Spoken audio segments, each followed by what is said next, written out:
Bienvenidos al curso de Ciencia y Religión. Este es el módulo 1, video 1, Historia de la Ciencia Anacrónica o Wiggish. Y este es el video más importante del curso, porque en él vamos a desarrollar el concepto central, que tiene que ver con la historia.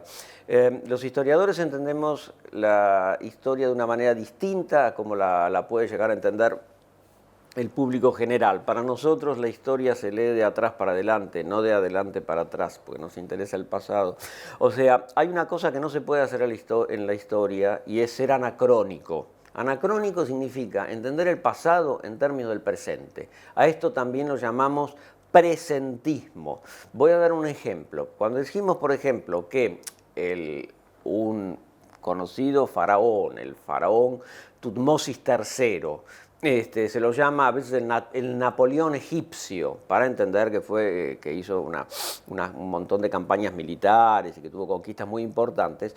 En general estamos cometiendo un anacronismo muy grave, porque estamos tratando de adjudicarle a un personaje que vivió en el segundo milenio antes de nuestra era propiedades o características de un militar del siglo XIX. O sea, esto es lo que se llama presentismo o anacronismo y es justamente el único pecado que no se puede cometer en historia. Ahora, hay un anacronismo especial que fue descrito por un historiador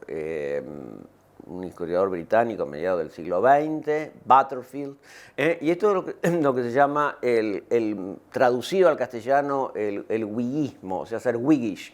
Los Whig eran un partido inglés, partido de determinadas características, progresistas, industriales, en fin, del siglo XVIII, y hubo muchos historiadores Whig que escribían la historia como si fuera una gran marcha triunfal hacia el constitucionalismo o hacia la monarquía parlamentaria británica. Toda la historia de la humanidad tenía que converger ahí. Es un poco más o menos lo que nosotros estamos acostumbrados a ver, de entender nuestras historias como, digamos, en función de las revoluciones de la independencia y después los constitucionalismos de las repúblicas iberoamericanas.